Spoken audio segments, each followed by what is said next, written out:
Welcome to our first virtual spring meeting. Thanks for being here. This has been the most uncertain time in our lives. I think part of the difficulty is dealing with a lot of unknowns. That's why no one has all the answers. What we know that this is a worldwide health and economic crisis that have a direct and indirect effects in our industry, travel and tourism. There are 75 million job losses in travel and tourism industry, with a financial loss of $100 billion globally. The US loss alone is even bigger than these numbers. What we know so far is to listen to scientists and public health advisors. I'm really glad to have a government that we can trust in all different levels. There is no defining end to it. It will become in the phases, how we open. The phases can shift as we get to learn more about it. I've been trying hard to look at the positives for us, what we can be doing. One thing is this is giving a new beginning, and we can build up the market the way we want to. There will be for sure no talk about over-tourism anytime soon. One of our biggest advantage can be the domestic destination gonna be traveling, gonna be the starting phase of traveling. We will see domestic traveling before the regional and way before international traveling. So we can definitely take advantage of that. Ontario yesterday announced 3 stages of the reopening. Each will be 2 to 4 weeks, but this won't happen till they see the drop of daily number of the new cases to 200 people. So we still have a way to go. We can focus on things we can do. One really important thing, I think, is get credible information and be careful not to spread misinformation. I personally finding out there's a lot of misinformation out there, but also there's a lot of credible site that I'm gonna touch at the end of my talk. Everything that we do now, it will be remembered by our clients and community. So we have to consider that. This is going to be the good time for planning to what to comes, preparation to recover. We can polish our policies, tell our customers what steps we're taking. Looking at our 2019, who were our customers? Offer loyalty, or one of the other thing is looking to offering packages with other businesses, like who I can partner up, to offer this package to our loyal customers, for example. Making sure that we are ready to open. We are all really anxious, but are we ready? I know it's a hard time to be super productive. I'm guilty of that for sure. But we can more focus on what needs to be done. And so when the traveling starts slowly, obviously, we be better ready for it. Right now is the time that we do not do business, but at the same time, we don't want to be invisible to our customers. You can look into online presence. I know Blue Heron, is trying to move the stores online. Not all of us can do online services, but that's one way. But at the same time, we can all communicate with our customer on social media. Experts believe that it can be a mistake to lift the travel ban too quickly, and we see the result in some of those countries. They're already dealing with their second wave. Again, experts think that returning to normal levels of traveling will be a multi-year effort. It's probably till 2023. With a strong rebound in the next 12 to 18 months. Some of the numbers, these are references from eTourism Frontier. Their website is e-tourismfrontiers.com. And 2031, their website is 2031.org. Tourismeconomics.com is their a statistic in US. Our local good website, ontariotravel.net, is the tourism in Ontario. They're rolling a new website, is ontario.live, and they're trying to promote all the businesses in Ontario. It's work in the progress, but we can have a presence in this one, ontario.live. I encourage everyone to follow the provincial and national guidelines. Also, RTO7 and TripAdvisor are good sources. They come up with webinars and you can find reliable information. I encourage you to fill out this RTO7 survey because it's important for them to get an idea of what we need. Regarding the chamber updates, the board would like to extend our thanks to Sherry Chambers, New Media Design, for building and maintaining the chamber website for the last few years. After some thoughtful consideration, we decided to hire a new webmaster designer. He's also a local of Northern Bruce. I will let Wilfred to explain more about the website. Also, thanks to Sherry again, that brought up the well-needed update to the bylaws. We are using Sandy Holt's expertise in this matter. Sandy will go through the update with us. And Jeff will talk about membership. We are glad that Tobermory Marty will joining us at the board by next month. Today also we have Ethan from Parks Canada that give us an update, and thank you, Ethan. And also Megan is here for municipal update, and we are really glad to have the two new members of the municipality, Ryan Deska as a community service manager, and our new CAO, Peggy Van Merlo West. I really want to welcome you on board, and hopefully we can have a one-on-one, like a face meeting at some point in the near future. I like to remind you all that we are at our best when we all come together and work together. We have an amazing supportive community, and we will come out of this. Just keep positive and keep going. I let Jeff continue. Thank you. Thanks, Netta, and welcome to our spring wine and cheese. My name is Jeff Corner. I own the golf course, and my wife and I also own Ancient Coast B&B. I've been a member of the chamber in Tobermory for the last 18 years and a director for almost 15 years of those.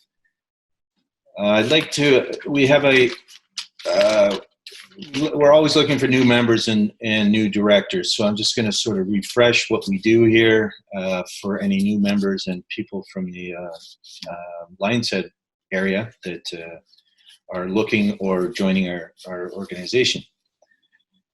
Anyway, so I don't have to tell you about our web presence, tobermory.com, and visit Tobermory.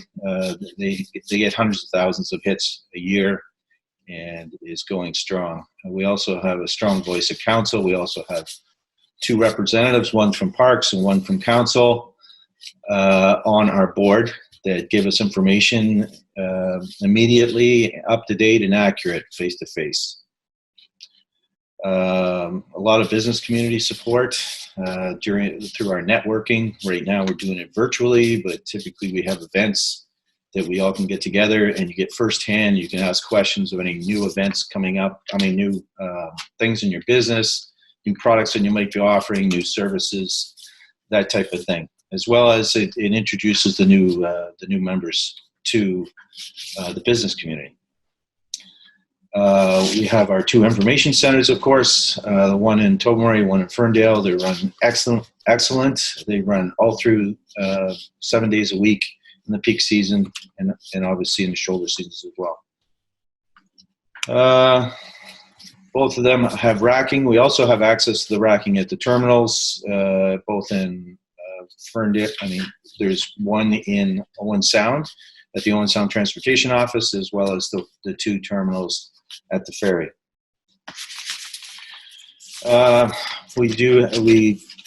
We try to take care of our accommodators and our visitors with our overflow list. I think most people know how that works, and we're constantly updating it and improving it. And Wilf's going to talk about that today with you. Our membership automatically makes you a member of the Ontario Chamber, and you should visit their website and see all the things that they offer. It took me years before I realized how much they do offer. So there's lots of discounts, programs, all types of stuff on that. So check out their website. You'll see stuff coming through our emails and that are coming from the Ontario Chamber. Some can get annoying, but actually look at them because they're quite informative and quite helpful. We're also always looking to recruit new members and new directors. To be a new director, you only have to be obligated for a year. You only have to do 4 meetings quarterly. We don't do meetings in the peak season, as well as the executive meets monthly, but not the other directors. They can be at every meeting if they wish to be, but they're only obligated to do 4. We need voices, we need ideas, we need all these things. So the more directors, the better. So we're always looking for new blood and new directors.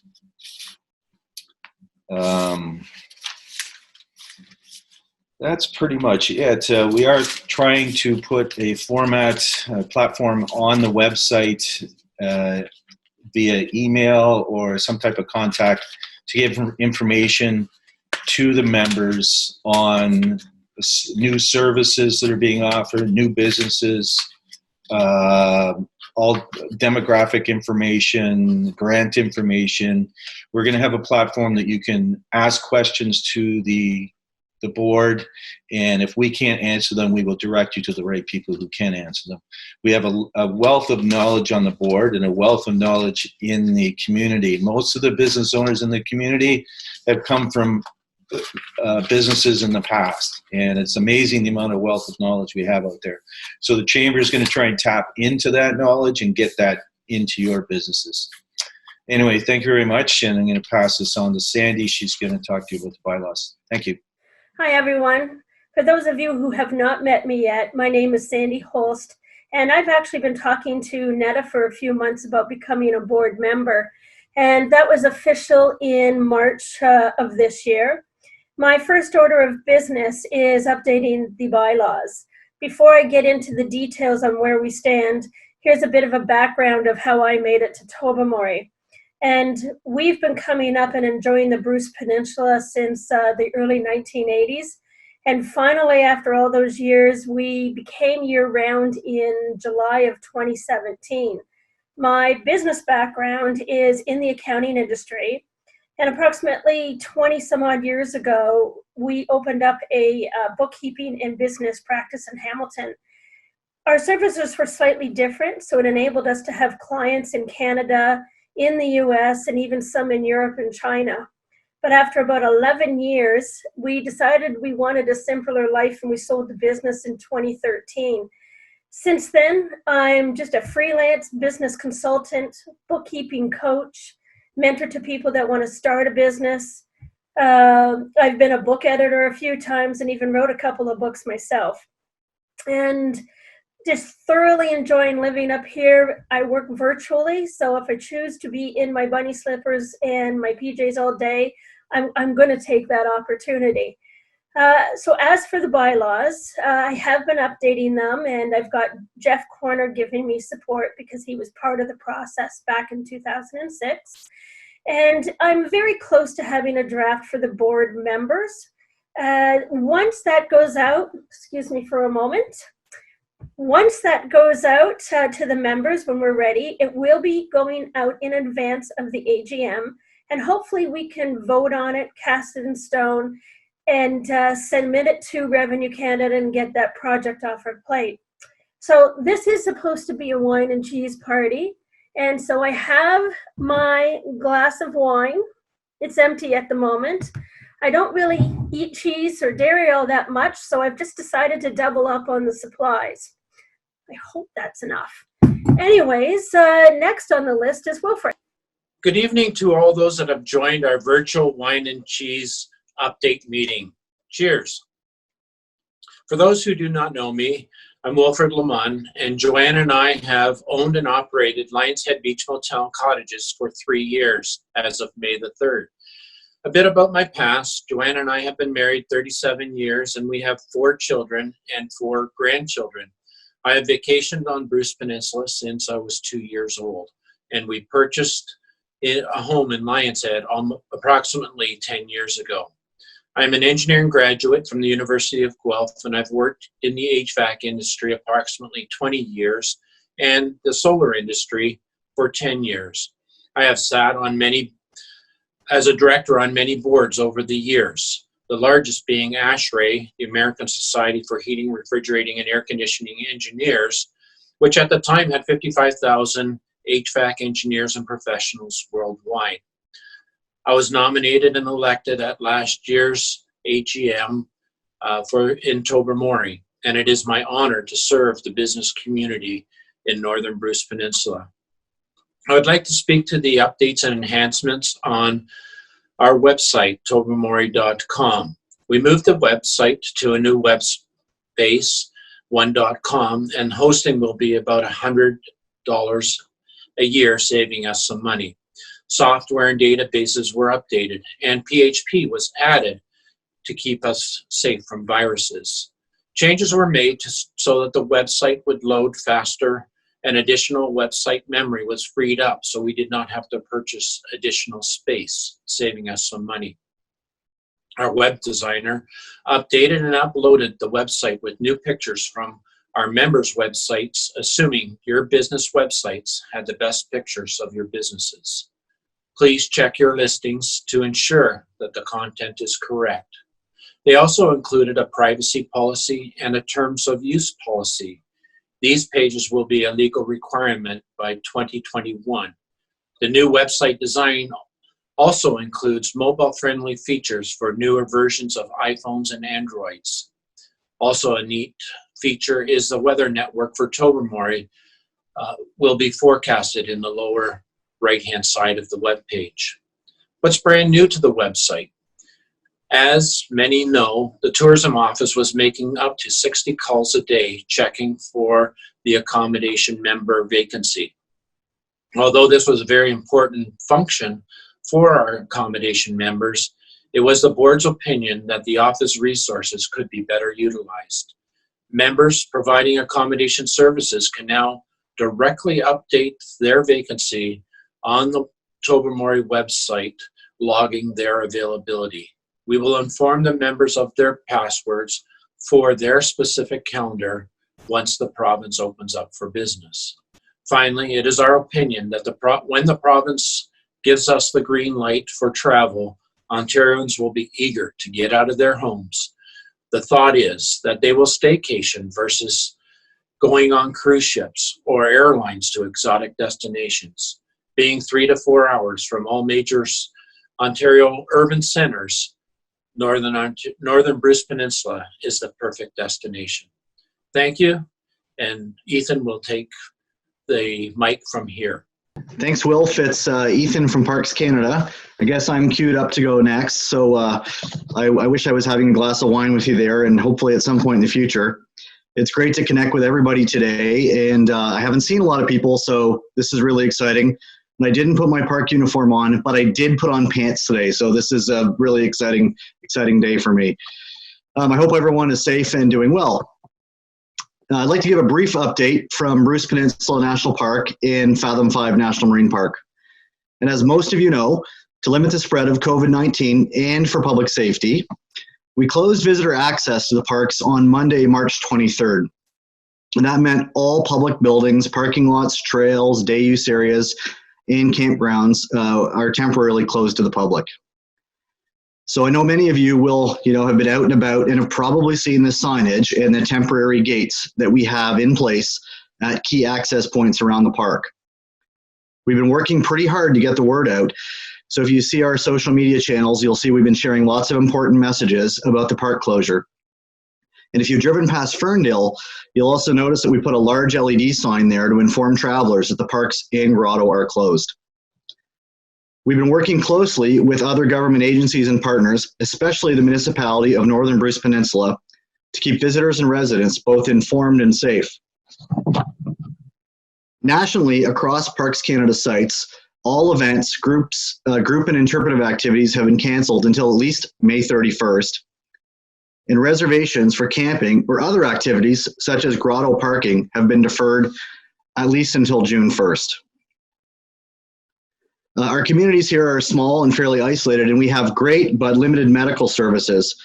We understand the significant concern from many community members about inviting people from points south to come here for a visit.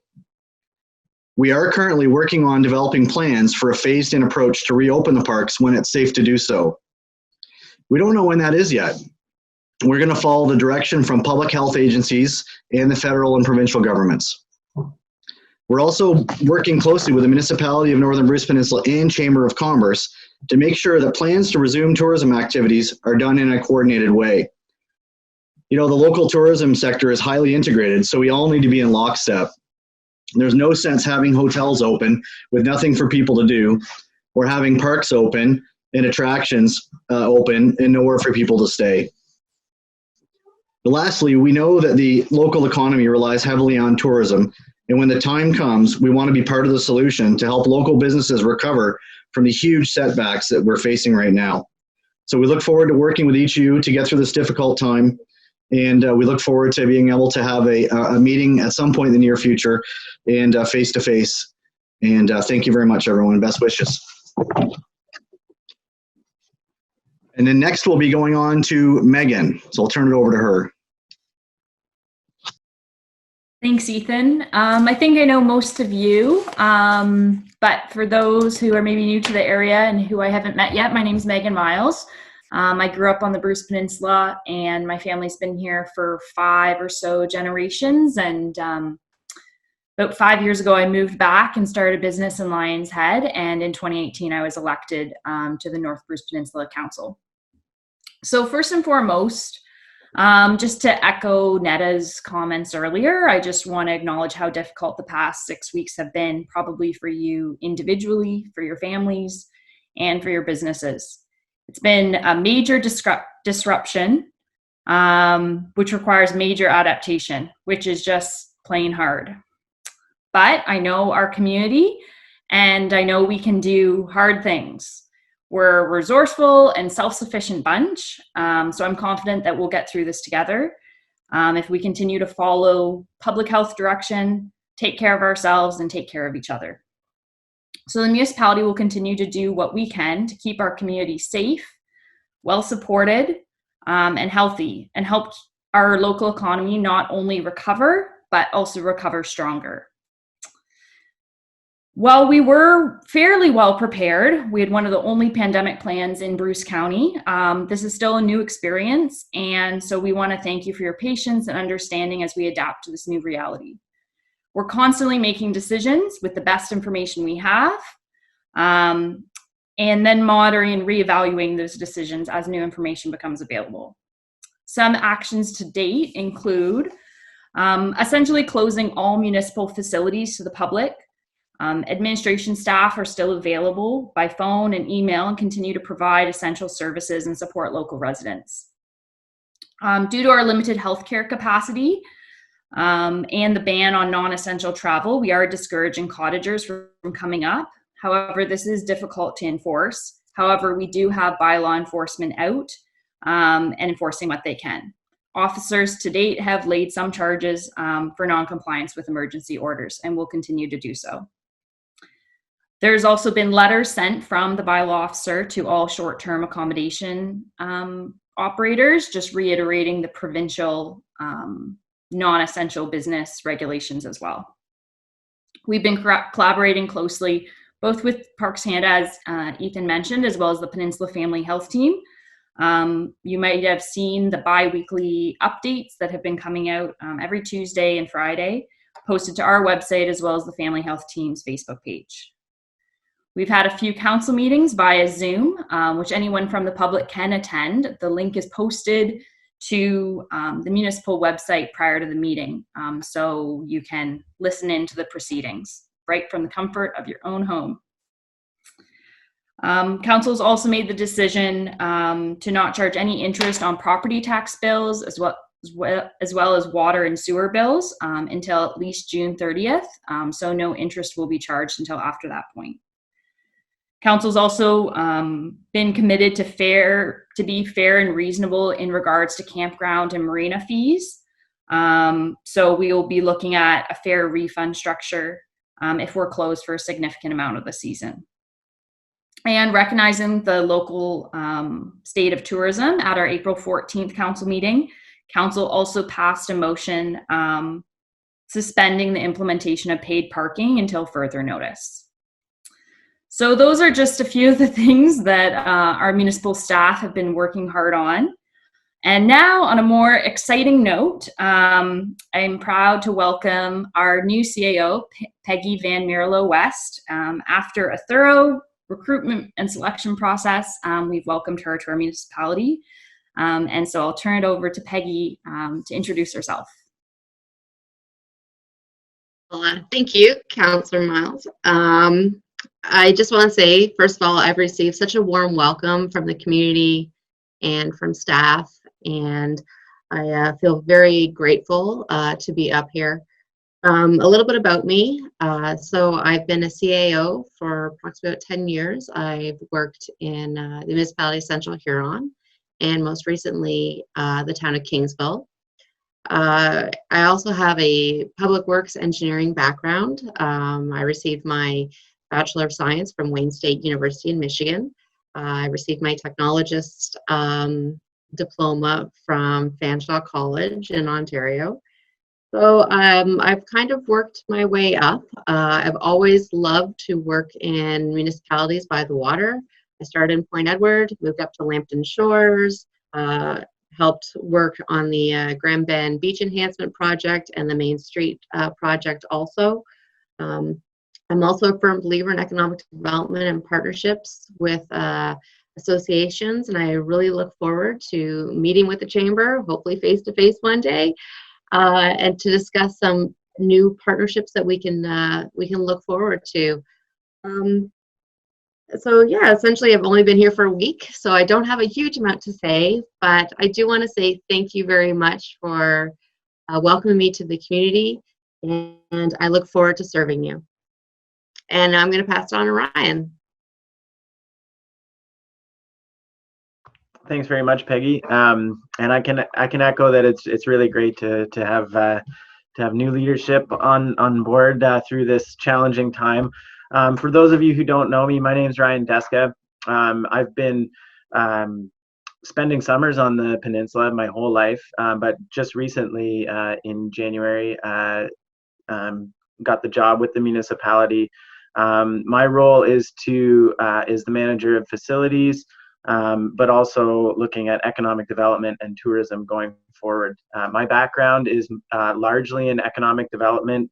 I've worked at the Ministry of Agriculture and for the Rural Ontario Institute with a specific focus on rural communities and rural economic development. So I'm excited to dive into that a little bit more once things settle.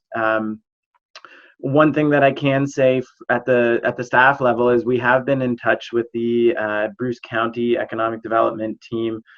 They're organizing the COVID-19 Economic Recovery Task Force, and they're looking, and there may be some of you out there who've been participating. They're working with some local businesses, with local organizations, and with municipal staff to look at a number of options for economic recovery.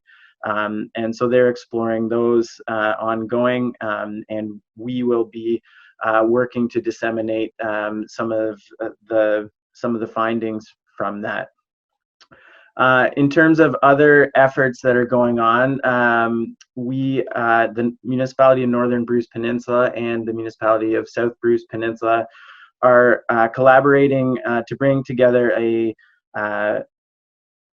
town hall or a webinar, similar Zoom webinar next week with some panelists who will be discussing economic recovery and what small business owners are able to do during these challenging times. The idea behind this is to have a place for everyone to come together and hear some other voices of people who are able to offer support. So we'll have folks from Bruce County Economic Task Force, Digital Main Street, RTO 7, Bruce CFDC, so the Community Futures Development Corporation, as well as the Grey Bruce Public Health Unit, who will be able to speak to some of the key considerations moving forward from this. So I've been in touch with NADA already about this, working with the Chamber of Commerce. We'll be promoting that through the networks and really hope that this is an opportunity for businesses to come together.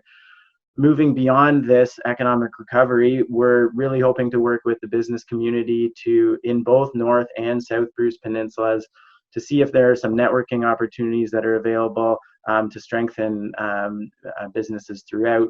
But as far as Northern Bruce Peninsula goes, I am here. I am available to answer any questions or to look into things, any issues that you may have. Beyond that kind of stuff, we are doing our best to make sure that business as usual is carrying on. So we are working diligently on repairs and maintenance so that we can open up our facilities in a safe way when the time comes, and we're able to do that. We have a number of projects moving forward. The Legion ramp will be moving forward. The Lighthouse has been an ongoing thing in the background, and we're continuing to emphasize that as an important part of our community. So there are these things we're working on keeping moving forward. The final thing I'll leave everyone with is just that we have been in touch with the consultants who are working on developing bylaws and some structure around short-term accommodations. And they have a revised template. We will be hosting the final public meeting in June. So there will be an update from the consultants about things they've been hearing prior to that public meeting. Again, we'll be disseminating all information for sure through the Chamber of Commerce, through our website, in order to ensure that that the word gets out to as many people as possible, so they can have their say in that. And with all of this, I will add that looking at some of the paid facilities that we have, I have received direction from council that council would like to do whatever possible to be reasonable and to work with the folks in the communities to make sure that we're able to keep all the great assets that we have going forward, accessible for everyone. And so we'll be working diligently to make sure that the business continues as close to normal as possible.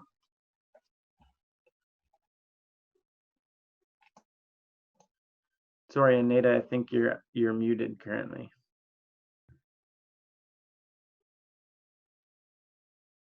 Okay, I guess I'm unmuted. That's very hard to mute me. I don't know how this happened, but anyway.